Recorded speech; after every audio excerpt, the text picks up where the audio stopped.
grab your beverages and turn up your interweb. Solving the world's problems 12 ounces at a time. It's Dudes and Beer.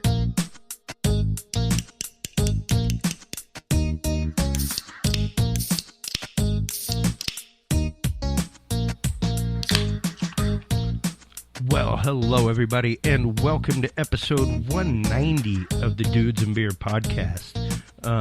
Wow, it really doesn't seem like we have been on the air for going on 4 years now.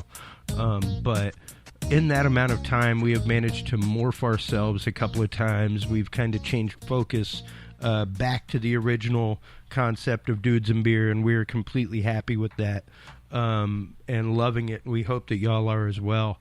Our audience is so entirely important to us. Everybody that listens regularly on a Tuesday night via the Dudes and Beer app, via the HC Universal app. Thank you so much for all of that, for everything that all of you do. Today, let's go into a little bit of the news of the week here. Of course, one of the top headlines for all you health nuts out there, romaine lettuce is apparently safe to not eat. Don't eat romaine lettuce right now. The CDC has put a warning out. Apparently, some people in a few states have gotten really horrible kidney infections from a virus in there. So watch out for the romaine lettuce. They're saying throw that away. Of course, at CBS News, the Massachusetts mayor was the first in line as recreational marijuana sales began in the state. At a USA Today, completely about what we are talking about tonight is the headline out of USA Today. Drug company raised price of life-saving opioid overdose antidote to more than 600%. Of what it originally was, and that's some of the stuff that we'll be talking about this evening. Another one out of Stat News: scientists hope to translate paralyzed patients' thoughts into speech. With a new implant, they're looking to actually be able to make thought into an algorithm that can then be decoded by a computer and then turned into speech. Absolutely wild stuff. We'll be talking about that with our guest next week, Dr. John Hall.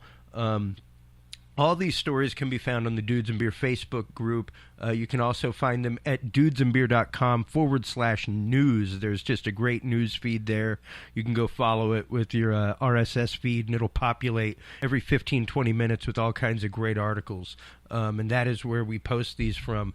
dailymail.co.uk today gave us... goat gives birth to furless half-pig, half-human creature. That was the news of the day for me. That one was just like, wow. So feel free to go join the Dudes and Beer public group on Facebook. That is where we do a lot of the posting of these articles. That's where you can check this stuff out. That's where we open this stuff up for debate, up for discussion. That's what this show is about, is not just knowing this information, but what we do with this information. And tonight, I am so happy to be rejoined by Raul Diego, the owner and editor, of Deep City Chronicles, as well as the writer-director of Borderline, The Unhinged Truth of the Drug War, or Unhinged Truth About the Drug War, rather. So far, we are on part 3. That's why I had him on. He just released part 3 of this amazing docuseries, and it's just absolutely revealing as to what goes on with the drugs in our country, with the drug war and the roots of the drug war, and really what the drug war is beyond what the media tells you. Here is just a little clip from the trailer of Borderline, The Unhinged Truth About the Drug War. America's public enemy number one. We intend to do what is necessary to end the drug menace. We are determined to enforce the law. Yo tenía 596 kilos de cocaína, yo mandé gente mía, entonces yo supe que ya me iban a levantar a mí. The plane made several stops in the northern Mexican state of Sinaloa, where U.S. military personnel would swap the plane's arms cargo. I said, I told you we was going to come behind it. I got the numbers over there. People innocent, people got killed.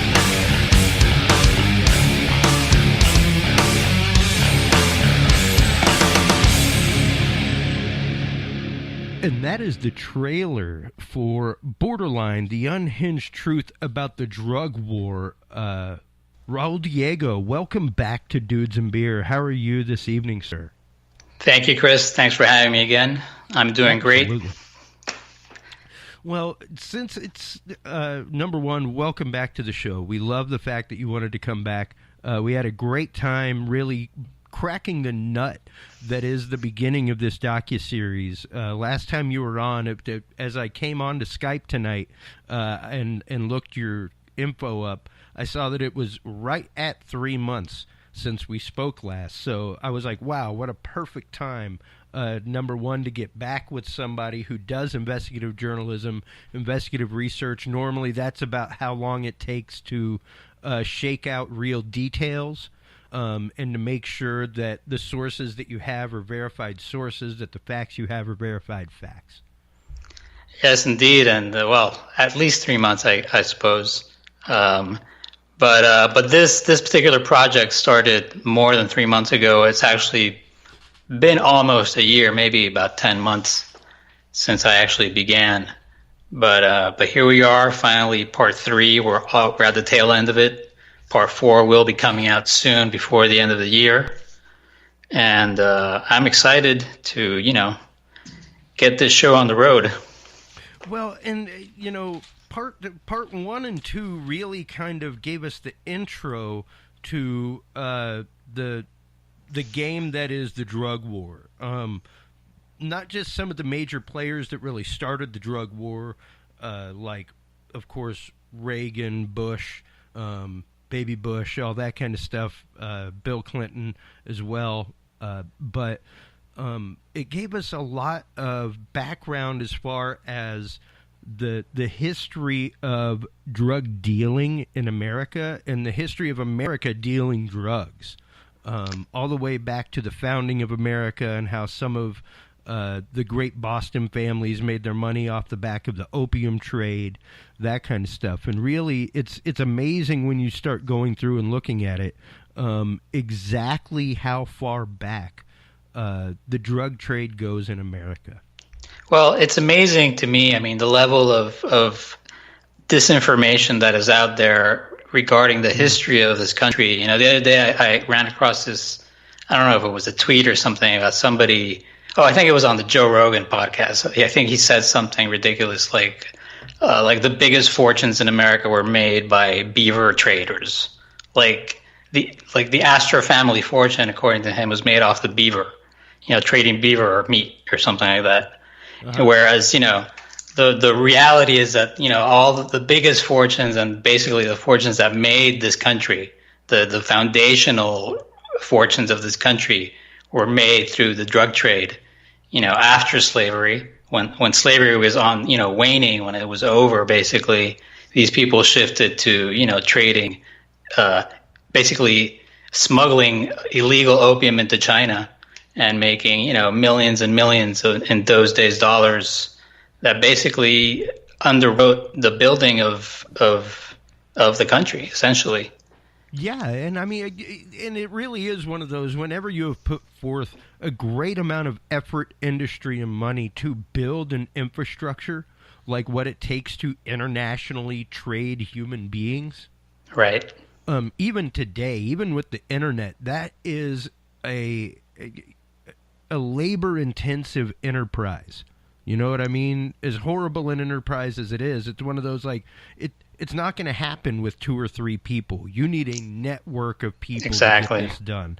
And it was the same way back then, and it's the same way now. And when you put forth that kind of money and that kind of industry to make that net, you can damn well bet that if product number 1 is going to stop selling, they're going to find some way to use that network. Right, indeed. And, plus when it's tied to geopolitical aims, destroying, Asia, basically conquering Asia, which was, it was part and parcel of the British Empire's bid to destroy Asia and to bring it under its thumb completely. And of course, the proto-American, mostly British descended families were all part of that. They were doing it along with them all these pseudo corporations, the East India Company, all these guys, they were trading with whatever it was that they could do to like make their fortunes. And in this case, opium was the number one product that they could make vast fortunes out of. Well, and in going from there, let's get in just real quick, just a little dabble into the second part now, because we just covered the first part of part 2 there. The second part of part 2 really goes into the history of secret organizations as well as the roots of George Bush in the drug trade itself. Essentially I presented part 1 is basically a presentation of what it's like right now in Mexico on the ground. And part 2 is, we start with the opium trade. But the reason I present the opium trade and the Boston Brahmins and the whole Eastern establishment is because these are the roots of the Bush family.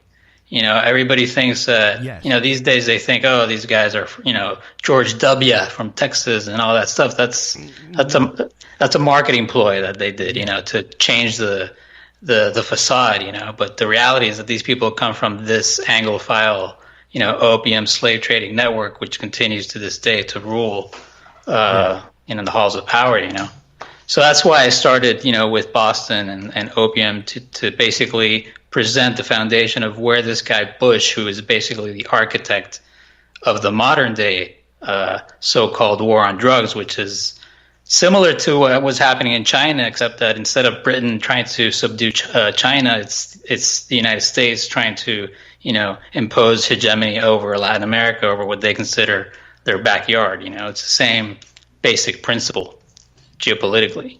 Yeah, and that's what was interesting about part 1 and 2 was going into the U.S.'s involvement with the World Bank and how we basically use the drug trade to bankrupt smaller countries. And to get them into this cycle of debt that then they need help securing borders, doing that kind of stuff, and steps our military to help them out. You got the military, you got the Exchange Stabilization Fund, which is basically, it's the carrot, whereas the other one is the stick. You destroy the economies of these countries, and then you say, well, you can have these loans, we can loan you this money, we can stabilize your currency, but you got to play ball with us, we got to go in there, we got to, train your military, we got to militarize your police force, we got to, set everything up so that we have an entry into your everyday, essentially destroying your sovereignty. Yeah, and, I myself found it very interesting as you went into the third part, where you started making connection and showing the connection between the leaders in these countries, the leaders of these cartels, and the CIA, and how the CIA and the military had helped train the responders in these countries, the people that were there to help cure the situation. And I found it very enlightening. Get into some of that that you were talking about with the Fuerza Democrática Nicaragüense. Sorry, my Spanish is a little rusty. Nicaragüense. So some of Somoza's secret police that were CIA trained, things like that. Oh, you're talking about Operation Condor. Yes. Right. Well, that was let's say the geopolitical operation that preceded the what is today the drug war, and essentially, that was going on throughout the 60s and 70s. Where the whole of Latin America was, they had right-wing dictatorships from Argentina up to, Costa Rica, and the U.S. was backing up all of them, and Southcom, the Southern Command, which is the command of the U.S. military that oversees this region of the world, they were basically they were being the go-between of information between all these right-wing governments like Pinochet in Chile and all these other guys to basically hunt down and persecute any left-wing leaning groups in the continent. And Southcom, secretly, it was revealed in an excellent investigative report in a Mexican magazine called Proceso a few years ago, where it was disclosed basically that Southcom was basically the fulcrum of the transit of information between all these intelligence services all throughout the continent, and basically that's how they were able to disappear thousands of people. The kid that when they killed Allende in Chile in 1972, and the first 9/11 in 1972, that was all Southcom's fingerprints all over that. That was called Operation Condor. And explain to people what you mean the first 9/11. Because a lot of people are not familiar with what happened at that point in history and what was going on. Well, I mean, the first 9/11, technically, I mean, if you want to get technical, the first 9/11 was the cornerstone of the Pentagon building, which was laid on 9/11. But later on, in 1972, on 9/11, the then president-elect of Chile, Salvador Allende, basically, he was suicided essentially by CIA-backed right-wing groups over there. Basically, after that, Pinochet took over. Pinochet was a military dictator, and he destroyed that country. He ruled over it for, I think, 17, 20 years, and he disappeared thousands of people. He, of course, became insanely rich. I think at the end of his life, they actually sent him to they prosecuted him but it was all just a sham. They then said that he shouldn't be in jail because he was too old and frail or whatever, so they just let him go. But it was all those days. The whole continent, Argentina, Chile, Brazil. All these countries had huge military dictatorships, right-wing dictatorships that were all propped up by the U.S. secretly, covertly, through Southcom. This happened in the 60s and 70s, but this was during the Cold War, of course. And then when the Cold War ends, that's when the modern-day war on drugs comes on the scene, because now they need a different tack to remain in these countries. Well, and like I said, much like the slave traders just converting their routes over to drugs. If you've already gone through the effort, like you were just saying, they were already in these countries. Right. They made an effort through extreme means to grasp a foothold in these countries with the explanation to the American people that the reason why we are reaching out with our military is to stop communism. Right. That was the excuse back then, and exactly. It kind of worked, but not as well as it's working now. Well, it at least gave us, like I said, the foothold for people to go, oh, well, that makes sense for us to go put some troops down there then. If we're trying to get rid of communism, that's right up across the water from Cuba. We need to make sure that's protected and good stuff. And then once that threat is gone from Mother Russia, it just turns straight into drugs. It's a wash, rinse, repeat process. We already know how to do it. I mean, it gets more sophisticated. Castro himself is a plant.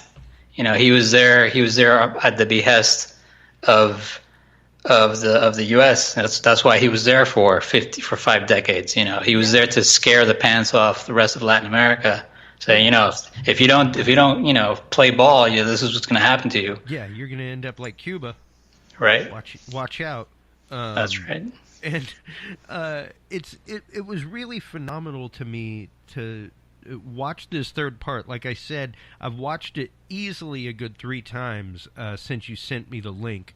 A couple times I know in the past day, and just to go through and really see these facts cemented, to see the fact that it's a repeatable process. we're going through the same process right now where we pass laws and then a few years later we go, oh, wow, look at that consequence. Well, I mean, we didn't even think about that in the long play term. Right, exactly. If you're not looking, if you don't know what to look for, it's hard to, in the moment, discern what actually happened. Yeah. But no, I mean, at the same time, once you know what to look for, it's like somebody just shining a spotlight. Like, you can't miss it. Right. Well, when these things happen, it's one of the kind of like right now with the trial of El Chapo in New York. You know, like you can just see writing on the wall with stuff that's going on. And how many of those have you seen, like, in the news over the years? Like, oh, they have this guy and that guy, and they bring him over and they try him, you know, and it's all the same, you know, soup. Well, and we'll get into some of those, specifically Manuel Noriega and Panama, and stuff like that here in just a few minutes, because that's some of the stuff that you really dig into in part 3 of the borderline, the unhinged truth about the drug war. Now, an interesting thing also happened in 1972, folks, and this is where we really start getting into the corporate side of the drug war, and where things marry together. Explain to us a little bit about Pfizer and Edwin Pratt before we go into this clip that you've provided us from the show. Well, yeah, I mean, one of the main things actually that I wanted to do with the entire series was actually what I've done here in part 3, which is lay out, you know, this pincer movement, which is, you know, it's something that I haven't really seen anybody do, which is, you know, show how these two entities are working together and they're part of the same process. And on the one side, you have the military-industrial complex, and on the other side, you have corporate behemoths. Big Pharma, Big Agra, you name it. All the huge transnationals who, you know, together with the military, you know, on their own ends, basically, of the same movement, have been, you know, attacking on each side, you know. So the whole thing with Pfizer and what was going on, just as the war on drugs was being declared, Pfizer and all these multinationals were also getting in on the game to change the whole trade regime to their benefit, to make it about IP, about intellectual property, so that they could protect their patent rackets all over the world, which is part of the same war on drugs. As part. Yeah, go ahead. No, I was going to say it just numbed my mind again, just thinking about it and thinking about my notes that are 3 pages down, because between the mention of Edwin Pratt, Edmund, yeah, I was furiously writing earlier, Edmund Pratt, and the connections that you're talking about right now, just some of the most vicious concepts of waging war and the reasons by which to wage war started coming into my head, and we'll get into some of those. But let's listen to the clip real quick about Edwin Pratt and break that down afterward, because that's right where you're going, and I don't want to. I want the words of the documentary to speak this out real quick. So here is the clip from Borderline, The Unhinged Truth About the Drug War, Part 3 on Edmund Pratt. Edmund Pratt became chairman and CEO of pharmaceutical giant Pfizer in 1972, just as Congress was on the verge of enacting the U.S. Trade Act, which gave the president so-called fast-track authority to negotiate trade agreements that members of the legislature could neither amend nor filibuster. The same year the bill was passed, the Tokyo round of the GATT talks had just gotten underway. Pfizer saw the ongoing negotiations as an opportunity to fundamentally transform the conversation from one of trade in physical goods and services moving across borders to one about intellectual property rights.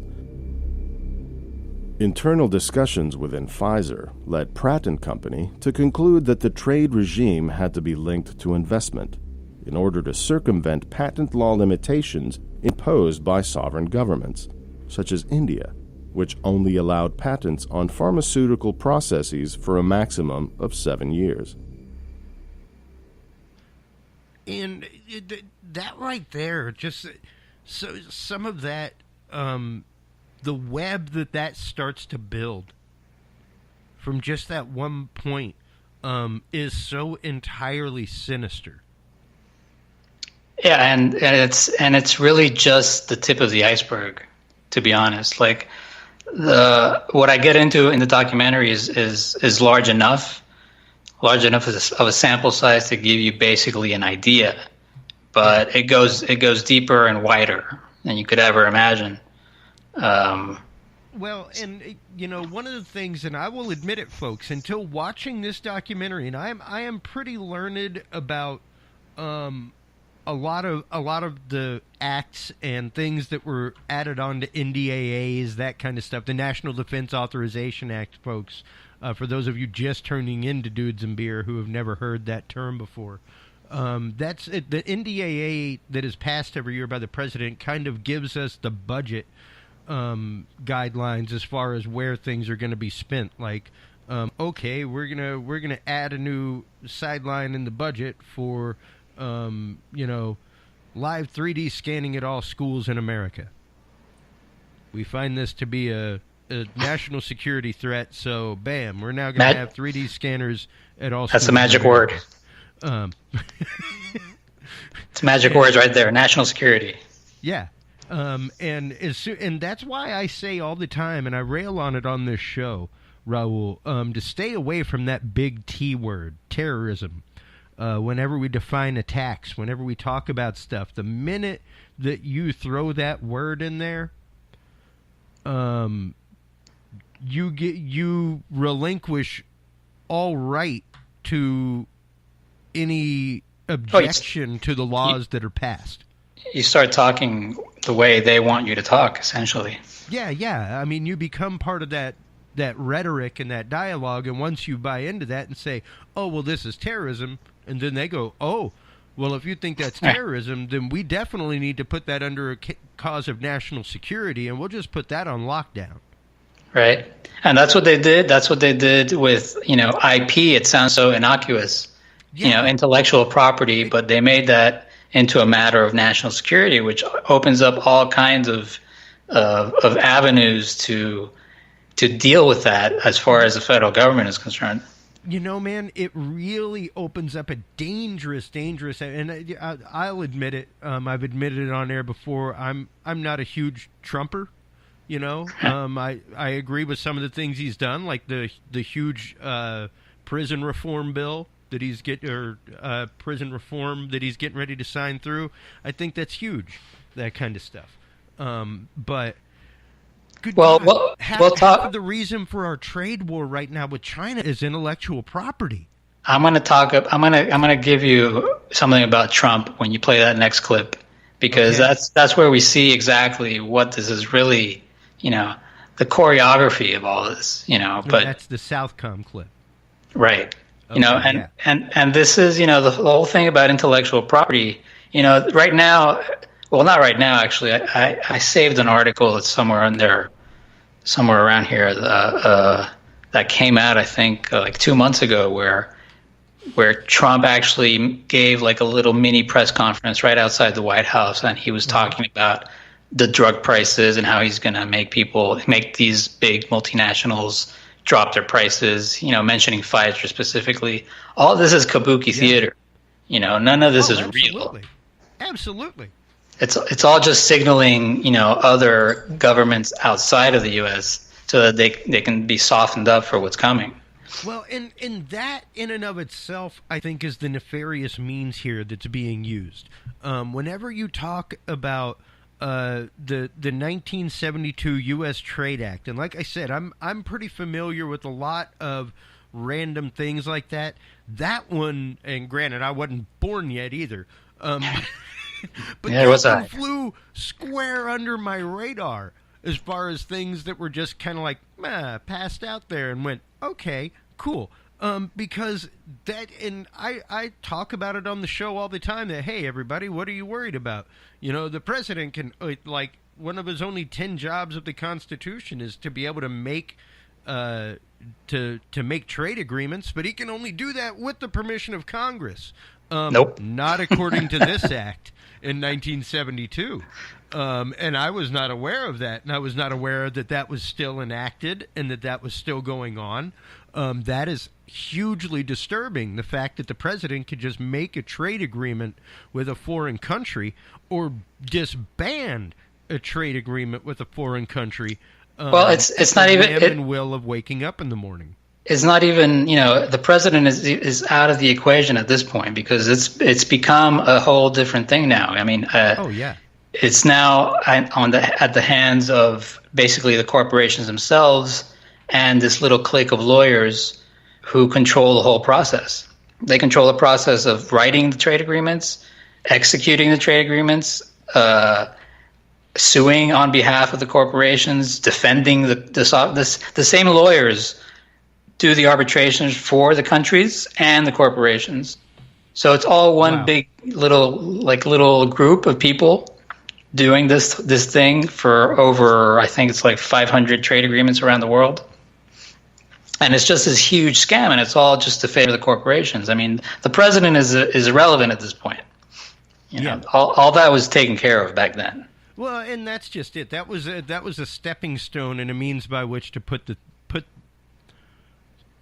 the means into place, rather. Right. To be able to have control doing whatever they want. And that's the nefarious, horrible part, is that this later led, and this is probably the SOCOM clip that you're talking about, later led to the fact that all of this stuff fell directly under the control after Presidential Directive 221 was passed.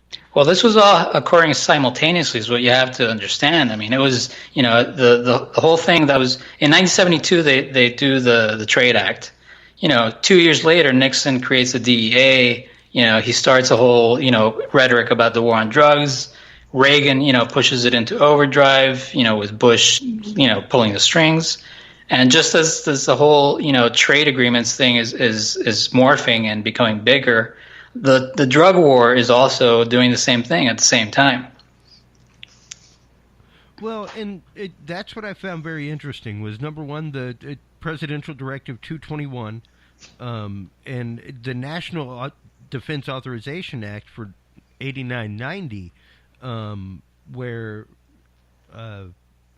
it actively allowed drugs to be regulated by the military. Yeah, well, not to be regulated, but to be... It made drugs a point of national security. Right, that was 221. That was Reagan's 221 in 86. Yes, exactly. And then Bush came in and basically...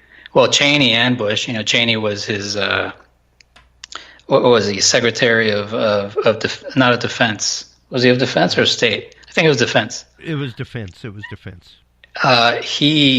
He basically he opened the doors for DOD.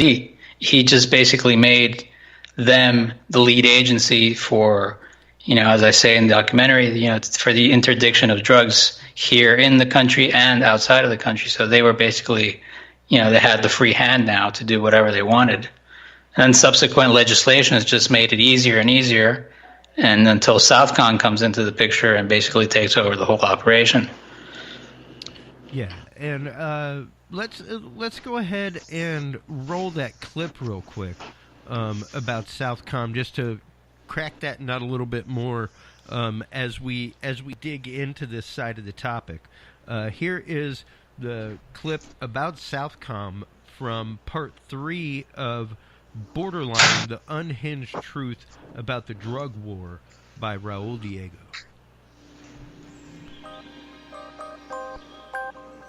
Not even a mile away from bustling freeways and rampant property development, this command post of the U.S. military is hidden away in what seems to be a very close facsimile of the territories it oversees.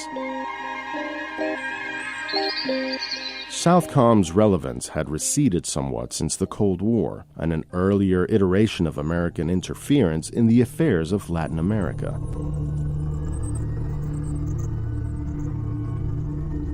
A transnational covert network named Operation Condor provided intelligence about left-leaning people, groups, and political parties to the extreme right-wing governments that dotted the continent in those days.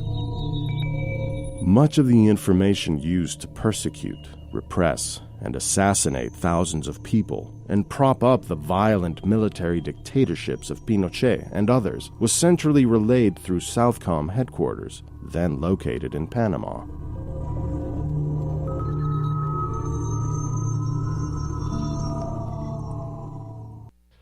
And that really kind of starts to plant the seed there. You can see the roots start to grow from that.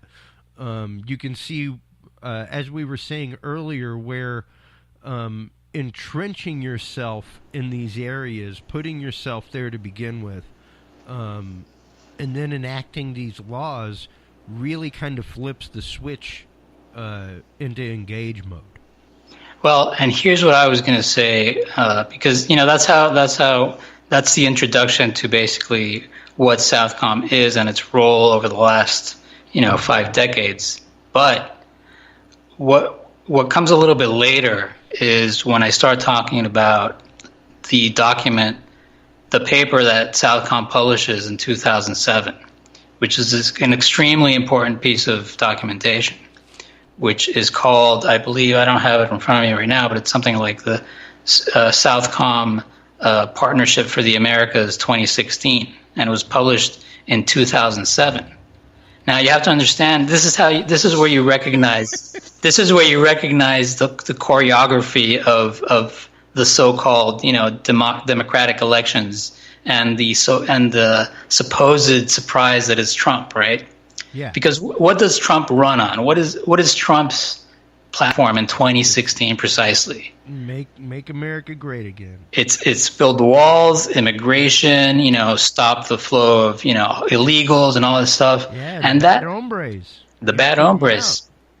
And that is precisely what the Southcom document talks about. Yeah. They talk about identifying coalitions in Latin America, identifying countries to take immigrants. Basically, the whole immigration debate is laid out in terms of the drug war in that document, and how Southcom is going to be the lead agency and basically the only agency that's going to oversee this whole process. Now, this is something they published, 9 years before Trump even comes out into the ether, right? And suddenly, in exactly 2016, this guy comes out of nowhere and starts, make America great, and the wall and the immigrants and all this stuff, as if out of nowhere. But it's all bullshit. It's all already prepared. Oh, yeah. 10 years in advance. And here you have the proof. This is a document that basically says Southcom is going to take over, like everything that was passed from the 80s to the 90s in terms of giving the DoD the primacy over the drug war. The Southcom then takes it over in the early 2000s, right after 9/11, and then they're the ones that are going to implement all these directives under one cohesive command. Well, and that's what I find most disturbing is the fact that everything is unified under one roof. It's made nice and easy, and especially once it comes to the point that drugs are a part of national security, you really start getting into that Jack Ryan scenario of clear and present danger. that's where we start dealing with people like Manuel Noriega, stuff like that in the early 90s. What was even more disturbing to me was, of course, this link of intellectual property.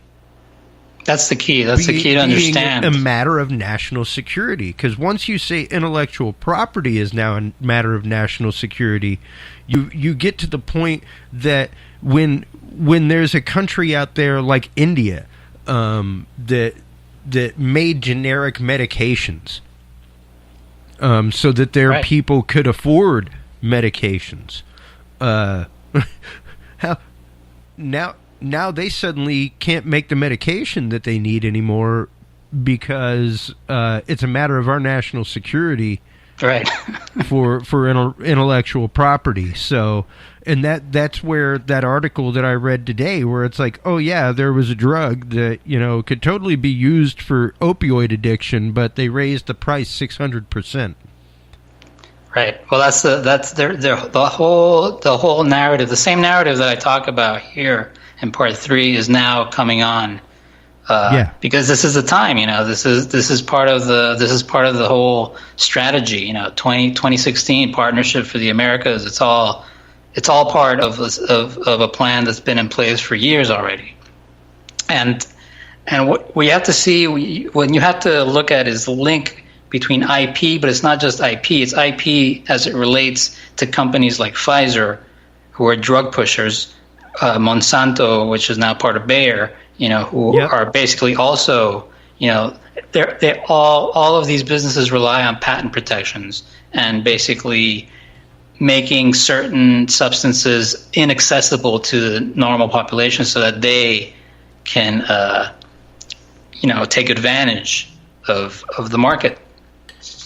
Well, and that's what I found more disturbing than anything else, was the fact that our government is square in the middle of not just encouraging this, but regulating this and doing it by military means.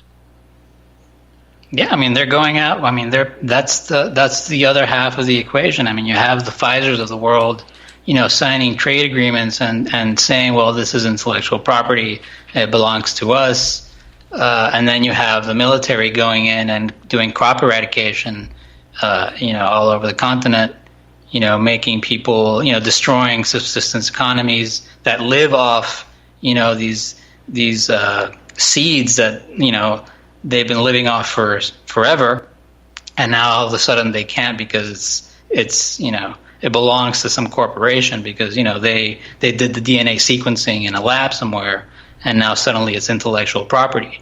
Yeah, because they went out and sequenced the DNA, they own it. And that's something that we've covered on this show before. I will not go to 23andMe or anything like that. I refuse to go to any kind of private service for a mapping of my genome. I won't. For that exact reason. As long as none of your relatives don't either. Yeah.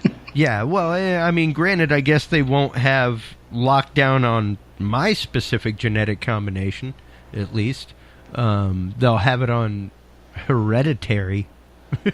Well, yeah, but that's that's part of it. That's also the whole healthcare thing is also intertwined with all of this because yes, eventually, when they do have a large enough sample size of the population as far as the genome and the DNA composition, what they're going to do and what they've already said they're going to do is basically when someone is born, they're going to give you a list and say, well, these are your risk factors throughout your life. So your insurance is going to be this much. Yeah. Start paying. Yeah, you can start paying that anytime you're ready now. Right. We would prefer it on the first of the month. Exactly. Starting next month. And that's part of this whole thing. And that's part of IP, part of the drug war. It's part of the same situation, part of the same push to make these corporations the overarching authority over your life. Well, and I really found part 3 to be the most in depth. Like it went by so fast that I had to watch it 3 times. Yeah, it certainly has like more. It's the same length, right, as the other 2 parts, but the information that is there is just so mind-boggling. It just goes by. It's like, my God, I got to watch that again. Like I didn't even get to absorb half of that. And I got so busy thinking about consequence of action and where that stuff could possibly go, and how we've ended up in the situation that we're in, not just diplomatically but militarily, and as a country financially, when it comes to these industries. Well, yeah, I mean, and in part 4, I go into a little bit of that, but essentially, if you watch the entire series, you can get a pretty good idea. I mean, my whole purpose in making this was to lay out the facts and put them together, because the story of IP and drugs as a matter of national security and how they are actually part of the same thing is not something I've seen described anywhere. But that's really the whole enchilada, if you want to talk about it, right? That's what it's all about. Yeah, like it's absolutely what it's all about. Like when I saw that, like I said, I'm pretty hip to a lot of things, man. That one blew my mind, and it was like, wow, just starting to look at that nefarious net of actions, and like we were saying earlier, it can be confounding and hard to see this stuff, folks. It can be really hard if you aren't trained to see this stuff, if you aren't trained to look at it, and if you don't know where to go look for this stuff, like the NDAA, the National Defense Authorization Act that comes out every year. If you aren't aware of the fact that 2 years ago, the NDAA, as our last president went out, he added in funding for an Office of Anti-Propaganda Propaganda. It's like, are you joking right now? Why don't you just say we're going to start up a propaganda office? As if we needed it.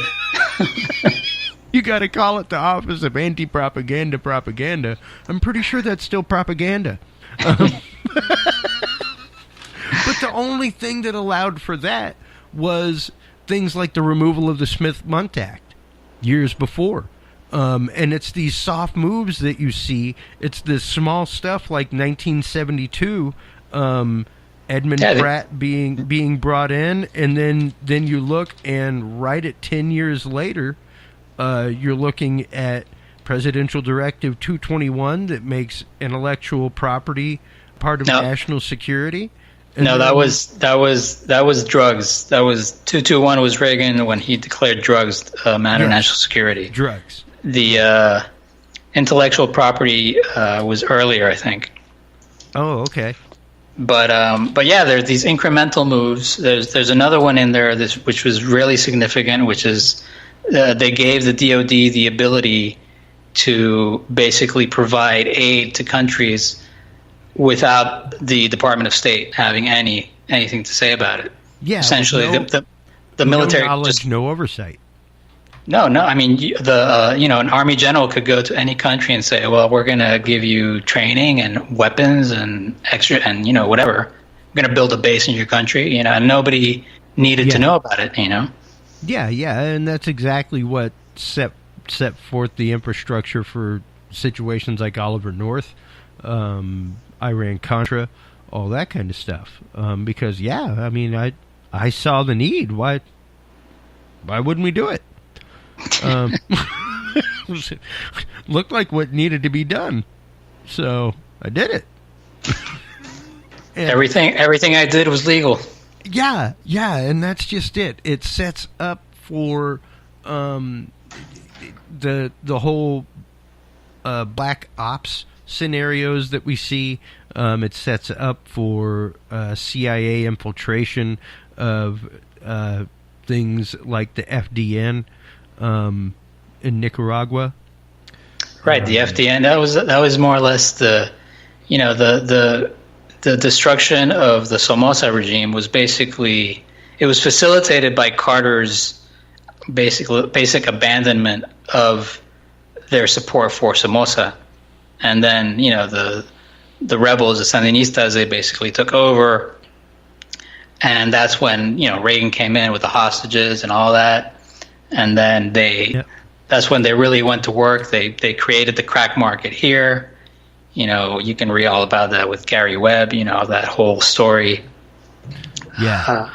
And it started from there. That's where, you know, that was the real beginning of the real, you know, the modern day drug war was that, you know, Nicaragua and the crack epidemic here. You know, they built the market up. The market is bigger than it's ever been ever in the history of this country, you know, and we've been 40 years fighting this so-called drug war. How is it possible that it's as big, you know, as it's ever been? Yeah, bigger than it's ever been. And the only reason even it's with inflation. Well, the only reason the reason it's that big is because that's the whole point. You know, they wanted to make it the biggest drug market in the world because that's the excuse.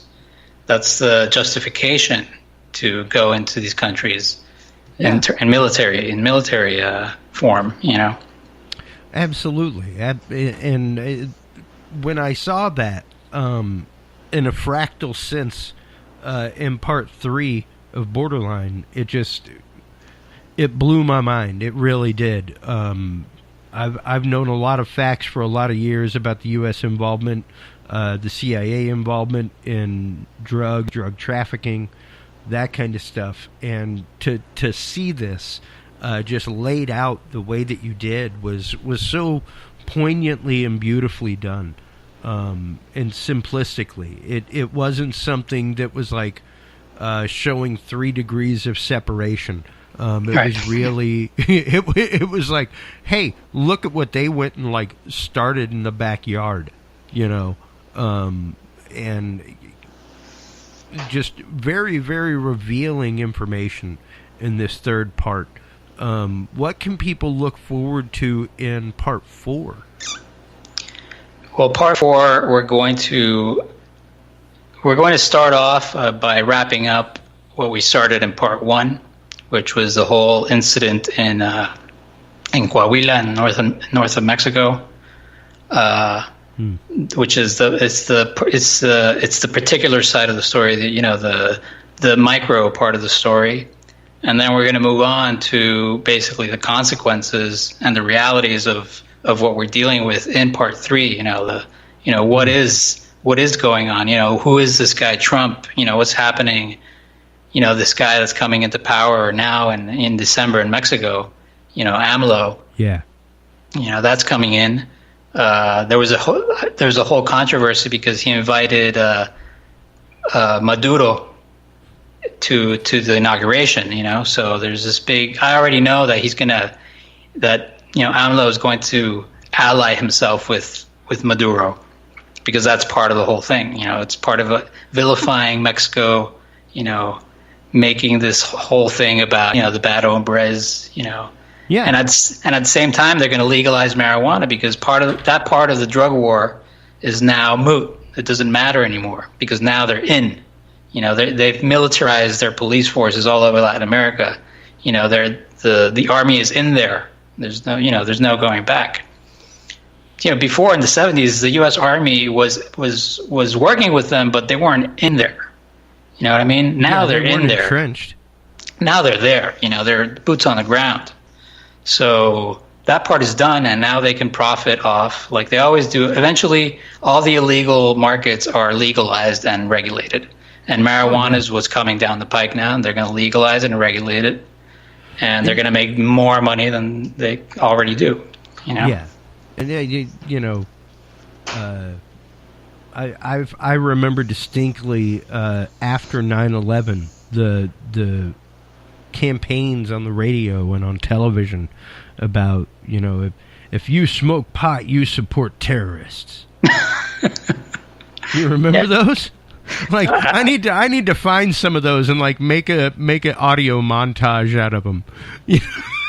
Yeah, I missed those, but oh, they were hilarious, and it started laying out how the cartels get their funding from this, and that's how money gets to terrorists. When you buy weed, the cartels get money, and that's how terrorists get funded. Yeah, okay, sure, that's how they get funded, guy. Yeah, weed of all things. The cartels too. That's how they get funded. Is all that reefer? Yeah, it's like the beaver millionaires in early America. I could think of 3 other letters real quick as to how both of them get funded, and that's what I'd like to get into real quick in this last part of the episode is some of the stuff going on right now, the things that are actively happening between South America, Mexico, and the United States. Right now, like we were saying earlier, El Chapo his trial is under some of the greatest security that has ever been seen at a trial in America. Well, it's a show. It's a show trial, like they all are. I mean, this is part of the whole extrajudicial system that's been built throughout this whole process, prosecuting foreign nationals in American courts, basically to build up the perception that American courts are like the Hague, in terms of Latin America, This is where you get justice or whatever. But that's just one side of it. In my opinion, it's a minor side of it at this point. But it does play a bigger macro role. But eventually, I mean, what I posit in part 4 is that what they're doing is basically going after the Amazons. That's the end game. The end game is, as these same corporations, Pfizer, all these huge multinationals, what they want is control over the natural resources, as always, and at one point, it's always been oil in the Middle East, but here in South America, it's the other kind of natural resources. The Amazon rainforest is like a treasure for these people. Oh God, yeah. So, and that's what they're going to do. That's why they want to go into Venezuela. That's why they're going to go into Venezuela. That's my position. That's what I believe is going to happen, and I think Trump is going to be the one to do it. Well, and go ahead with this call real quick. Kind of break this down for us. What you think's going on between the current administration of Venezuela? Because I know quite a few Venezuelans, and to see what is actively going on down there right now, to see what and we spoke about it somewhat in our last meeting on the air a few months ago. They're doing, it's the same playbook. Look at Iraq, look at Libya. They're demonizing. They're squeezing them. They're basically starving these people, and then they're gonna hang Maduro out to dry. They're gonna say, look, this guy's an evil dictator. We got to go after him. And that's what's happening. That's what's going to happen. Yeah. And Mexico is going to be like the in between guy. No, kind of the fake. Friend of Venezuela.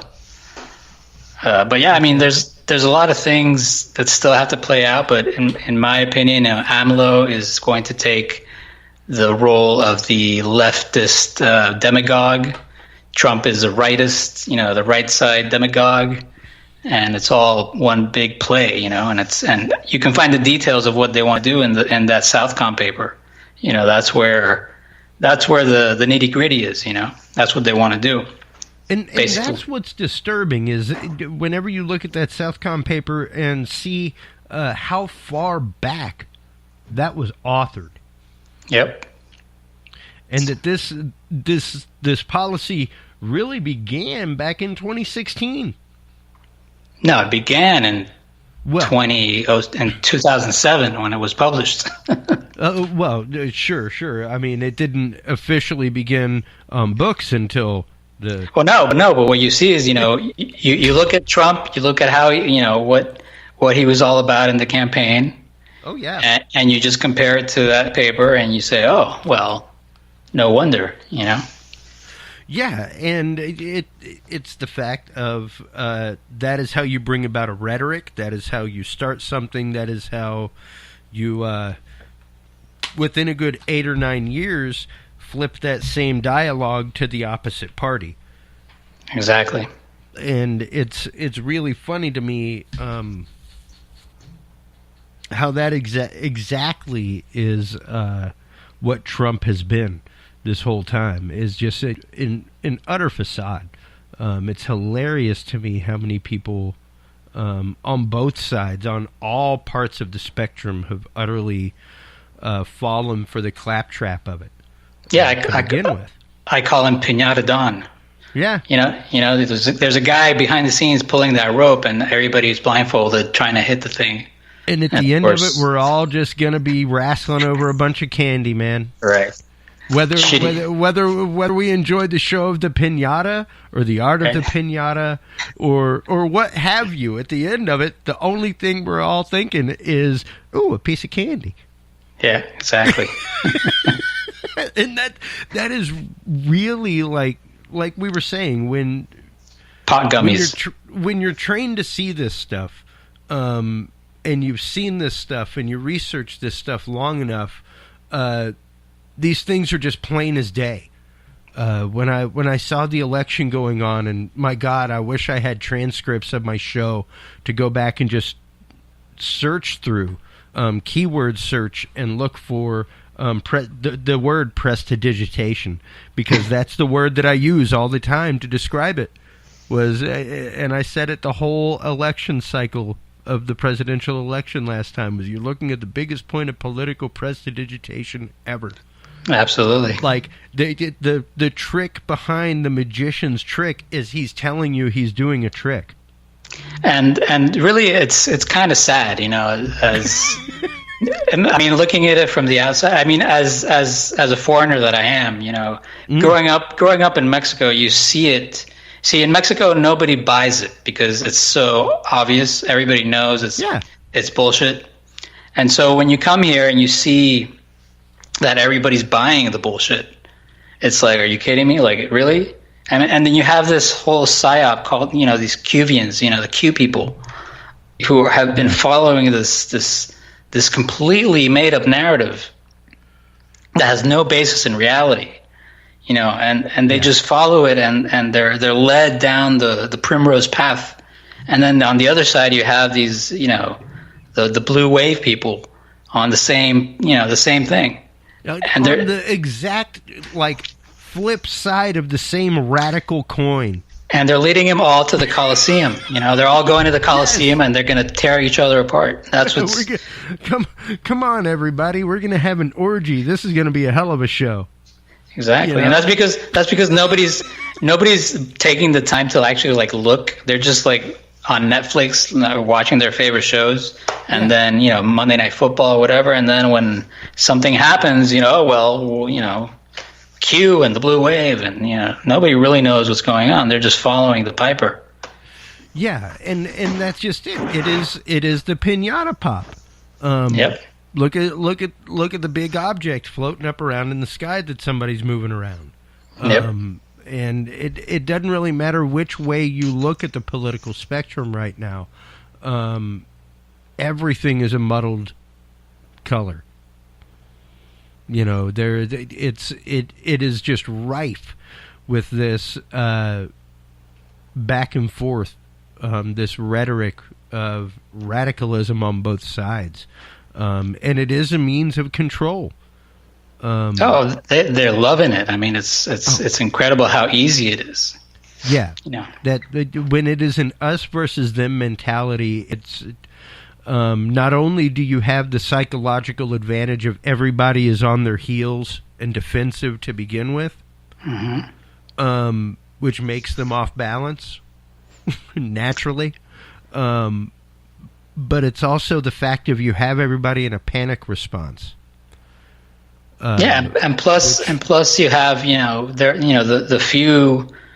Well, I mean, relatively few, because in this country there's 350 million people, and, you know, I'm sure there are millions of people who know what's going on, who are fighting real fights, but they completely get ignored, and they're just overtaken by the morass, the Bill Maher and the Tucker Carlsons and the Rachel Maddows and everybody just drowning out the real news stories, like Flint, Michigan, and North Dakota, all these actual things that are happening. Yep. It's really crazy. Yeah, and it's interesting how much these topics drive our society, how much they drive our politics, how much they drive every bit of everyday life. Yeah, no, it's got to stop. That's why everybody has to watch Borderline. Exactly. No, and that's exactly where I was going to go, was the fact of watching this documentary breaks it down in a way that it's not showing a bunch of violence. It's not showing it's just showing the facts of what happened and the facts of what are continuing to happen on the front lines of the drug war, and what we consider the drug war. It's just groundbreaking information that you are putting out, Raul. Thanks. I hope eventually it starts getting some views. We'll see. I mean, this is a work in progress as far as the distribution. Once it's complete, I'm gonna have it subtitled, and then I'm gonna really start with the distribution. So hopefully it'll get out there. Yeah, and tell everybody where they can go to see Borderline, the Unhinged Truth About the Drug War, parts 1 through 3 right now, folks. As of right now, it's about an hour in total. Right. And just some of the most ground-shaking, mind-opening information that you will ever hear. I'm a 75 kid. So I was born right as that term drug war and everything really kind of took root in America, and we really started making that push, where it was in sitcoms on the daily, it was in commercials and TV and you and me, for crying out loud. That's how hard it was pushed to us, and to hear these kind of truths 30 years later in my life. Just blow my mind, man. Just blow my mind. And to know that there are people like you out there doing this great work, getting this hard information out there that puts you on a certain map and a certain radar, like we were saying before the show. Even this show puts me on a map and a radar. It makes me pop up in certain government initial searches whenever people that work for government initial companies are searching things. I pop up, and this show pops up, and even my guests pop up, folks. Sorry about that. Yeah, but nobody needs to be afraid. It's not fear's a way that they want to control us, and there's no reason for it, because knowledge, the truth will set you free, is what they say, and it's true. Because absolutely true. When you know what's going on, nobody can lie to you. So all you have to do is go to borderlinedocumentary.com, and you can watch all 3 parts. And that's it. Where can they go to, in addition to Borderline and the amazing truths revealed in that, where can they go to find your awesome work in the regular world of investigative journalism? Well, they can visit deepcitychronicles.com, and they can see some of my journalism, some of my photojournalism, and as well as regular written investigations. Also, some other documentary projects that I'm working on, specifically Ghost on the Water. It's all there at Deep City Chronicles, which is also part of Borderline in terms of production. But yeah. Well, and thank you so much for taking the time to break this down for our audience. Make sure to go and check that out, everybody. If it's okay with you, I embedded a copy of episode 3, the part 3, into the episode announcement on Dudes and Beer. I will do the same thing with this episode itself, if you like. I will gladly embed the YouTube version so that people can go check it out, and we can get it out to as many people as possible. I think this is some amazing revelatory information that you're giving, Raul, and as many people as possible need to know about it. Well, thank you so much, Chris. It's an honor being here with you and to give me the opportunity to expand the message. Absolutely. Please do hold the line for just a moment as we wrap things up here, Raul.